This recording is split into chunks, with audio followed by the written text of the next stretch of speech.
Olá pessoal, estamos de volta agora para ver a parte de resistências. Então a gente já viu força motriz, vamos ver as resistências.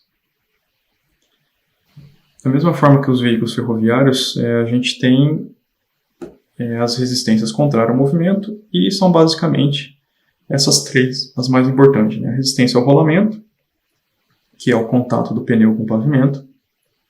A resistência aerodinâmica, que é o deslocamento de ar que o veículo está fazendo, né, durante o seu movimento. E a resistência de rampa, que é a ação da gravidade quando você está subindo ou descendo uma rampa. E aí a sua componente peso vai ter um efeito no seu movimento, né, que pode ser resistindo ao seu movimento, né, sendo contrário ou a favor. Tá? A nossa resistência total nada mais é do que a soma dessas componentes. E lembrando que a rolamento e aerodinâmica, né, essas duas aqui, elas sempre vão ocorrer, porque você sempre está em contato com o pavimento e você está sempre em deslocamento do ar. Tá? A resistência de rampa ela vai acontecer só quando você tiver uma rampa, óbvio. Então, essas duas aqui é o que a gente chama de resistência básica ou resistência inerente. Então, isso aqui sempre ocorre. Tá? Então, a resistência básica ou resistência inerente. Então vamos lá, começar com resistência ao rolamento. Então é tudo que está em contato com o pneu ou pavimento. A penetração do pneu no solo, deformação, escorregamento nas curvas, circulação de ar dentro do pneu. Então envolve vários fatores. É óbvio que se você quiser um modelo bem detalhado, considera cada um desses tópicos aqui.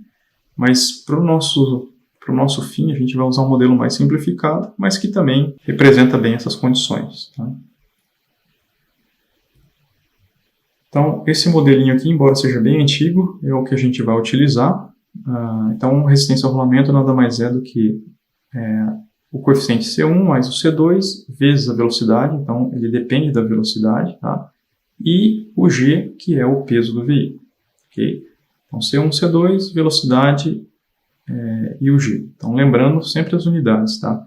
Então, o G é dado em kN, a velocidade em km por hora, e os coeficientes são adimensionais. E a sua resposta aqui é em newtons. Tá? Bom, C1 e C2. Então, C1 depende do tipo de pavimento. Então, se é asfalto concreto, 7,6, se é terra firme, 30. De acordo com o tipo de pavimento que você está operando, você tem um coeficiente. Então, normalmente a gente usa, né, rodovias pavimentadas, essas duas configurações, né, 7,6 e 0,056. Ok, então essa é a primeira formulinha para resistência ao rolamento. A resistência aerodinâmica, então é todo o deslocamento de ar que o veículo faz, né, quando ele está em movimento. Então para altas velocidades, né, quanto maior a sua velocidade, maior também vai ser a resistência aerodinâmica. Né.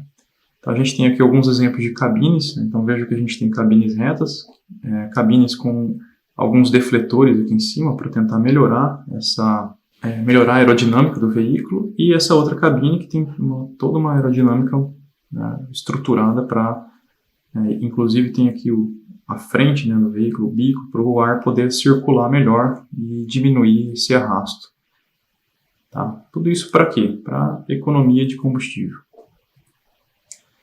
Então, a formulinha, né? Essa fórmula aqui é a mais detalhada, né, que envolve inclusive a densidade do ar, a área frontal, mas a gente vai usar a equação mais simplificada. Então ela é dada em função de um coeficiente aerodinâmico, a área e a velocidade ao quadrado. Então o coeficiente é dado nessa tabela, então ele é função da área do veículo, então dependendo do tipo de veículo e da área, você vai determinar qual é o seu coeficiente de penetração aerodinâmica. Então, vocês estão vendo que a gente tem um intervalo, né, de 6 a 9, e aí são os seus valores correspondentes. Qualquer valor intermediário, você consegue interpolar aqui para achar o coeficiente correto. Essas duas equaçõezinhas, né, bem simples, com esses coeficientes. Essas duas componentes, como eu disse, sempre vão existir. Tá? A nossa resistência inerente ou resistência básica. Então, juntando aqui os dois, e vejam que os dois dependem da velocidade, né, uma ao quadrado e a outra simples. E, por fim, a gente tem a resistência de rampa, que tem maior impacto no movimento dos caminhões. Dada uma inclinação, né, uma rampa, que você tem que que o veículo precisa vencer.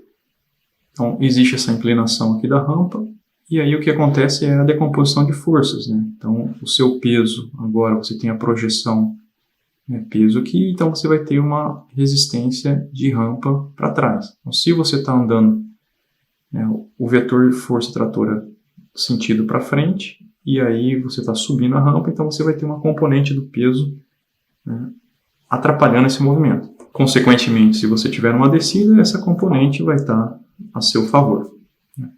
Então, aqui é a resistência aerodinâmica e aqui a resistência de rampa. Bom, a formulinha também é bem simples, 10 vezes o peso vezes a inclinação. Tá? Então, essa inclinação aqui é dada em porcentagem, o peso do veículo em kilonewtons e a rampa a resistência em newtons. Tá? Preste bastante atenção nas unidades, tá, pessoal? Embora você entre com kilonewton, mas ele sai aqui em newtons, tá? Então, calculadas as resistências, a gente vai para a nossa equação fundamental, né? A gente precisa achar a velocidade de equilíbrio, que é igualar a força tratora com a resistência.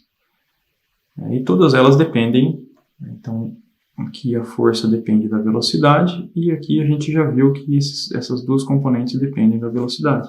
Então, com isso eu consigo calcular qual é a velocidade que esse veículo vai caminhar. Aproveitando ainda o mesmo exemplo anterior, eu tenho as forças tratoras e agora eu plotei aqui a resistência do veículo. Então eu calculei aqui a resistência ao rolamento, a resistência aerodinâmica, a resistência de rampa e a resistência total, né, que é a somatória de tudo isso aqui. Então eu coloco aqui algumas velocidades, tá? Fiz aqui a cada 5 km por hora, por exemplo, e fui colocando cada uma daquelas equações em cada uma das células. Então, assim, colocando as resistências, rolamento e aerodinâmica, então a resistência inerente, qual é a velocidade de equilíbrio, né? Qual é a velocidade que o meu caminhão consegue andar? Então, a gente consegue perceber aqui que o cruzamento entre força, né, lembrando que a gente sempre está buscando força igual a resistência, né, nosso equilíbrio. Então, a gente tem esse ponto aqui. Então, basicamente, quase 95 km por hora é o que esse caminhão vai conseguir andar. Tá? No plano, né, então, nas condições de pavimento que foram adotadas dos coeficientes. Pavimento rígido e sem rampa. Tá? Lembrando também que, na verdade, esse ponto aqui é o equilíbrio, mas eu posso andar em qualquer ponto. Por exemplo, eu posso andar aqui a 80 km por hora, a 70, a 60. O que vai acontecer é que tem uma sobra, né? A minha força está bem mais para cima do que a minha resistência é necessária. Então, para eu movimentar 80, eu preciso dessa força aqui de resistência, mas o motor vai me fornecer um pouco mais. Tá? Então, com isso, eu consigo mostrar aqui também para vocês. Ó. Então, como eu disse para vocês, a curva em preto é a potência 100%. Então, estou usando a potência máxima, mas eu posso reduzir essa potência. Então, se eu acelerar menos, então, olha lá a curva preta, vai descendo. Então, para andar 80, basicamente com 72% da minha potência, eu consigo aqui nessa quinta marcha passar a curva no 80. Tá? Então, vejam que todas as curvas desceram, da primeira, da segunda, terceira, quarta e quinta marcha. Eu consigo andar na quarta marcha aqui? Não consigo, né? Porque toda a curva da quarta marcha, deixa eu voltar lá para o 100%. Então, para andar 80, eu não consigo andar na quarta marcha, só apenas na quinta. Mas a 60, por exemplo, eu consigo andar tanto na quinta como na quarta marcha. Tá? É só eu reduzir a minha potência. E aí eu consigo, por exemplo, na 60, ó, na quinta marcha, e eu reduzo mais um pouco, e eu tenho a quarta marcha ali. Então, dessa forma, a gente consegue descobrir, né, ou selecionar qual é a melhor opção, qual é o equilíbrio melhor. Bom, mas por que eu tenho, então, essas opções de escolher a quinta ou quarta marcha? Né? Qual é a diferença? Qual a diferença de eu escolher, então, a quinta ou quarta marcha? Bom, aí vai depender disso aqui, ó. Tá vendo que a gente usou até agora a potência e a rotação do motor, certo? Mas a gente também tem o consumo de combustível. Então, por exemplo, numa situação lá no plano, você pode escolher então entre a quinta ou a quarta marcha. Então agora você vai ver, na quinta marcha, por exemplo, se eu estava a 2.200 e na outra, na quarta, estava em 1.600, então eu vou selecionar aquela que tiver com o menor consumo de combustível. Então, por isso que você tem as opções de andar em cada uma das marchas. E se eu adicionar um grade, por exemplo, então aqui eu estou no plano, 0%, mas se eu colocar, por exemplo, uma rampa de 5%, olha o que acontece com a minha curva. Então essa curva em laranja, ela é a minha resistência total. Então agora eu tenho rampa. Então veja que antes eu estava aqui em 90, né, no plano, e agora o meu equilíbrio é aqui por volta de 60 e alguma coisa, 65. E eu só posso andar agora na quarta marcha, não consigo andar na quinta marcha. Tá? Então, para uma rampa de 5%. E a mesma coisa, aqui quarta marcha, mas eu posso andar, por exemplo, a 40, eu posso andar tanto em quarta como em terceira. E a 30 eu posso andar aqui em quarta, em terceira e em segunda. Tá? Então, eu posso ir aumentando aqui a rampa. E aí vocês vão vendo que as marchas, né, por exemplo, agora uma rampa bem íngreme de 15%, eu só posso andar em segunda marcha neste motor, né, com esta configuração de rotação, potência, os coeficientes de transmissão e de diferencial. Tá? Bom, aqui tem mais um exemplo, agora com 10 marchas.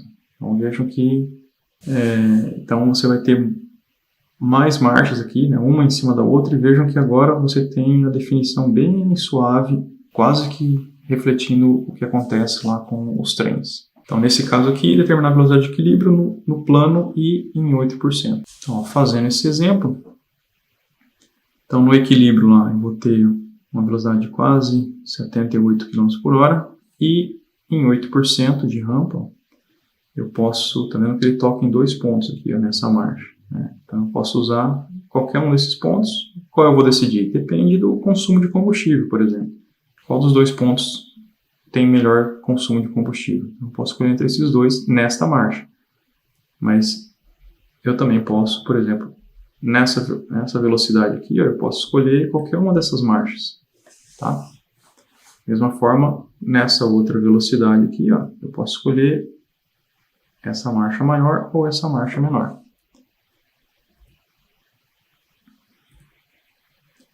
Bom, pessoal, era isso, parte de resistência. Então, bons estudos e bom projeto.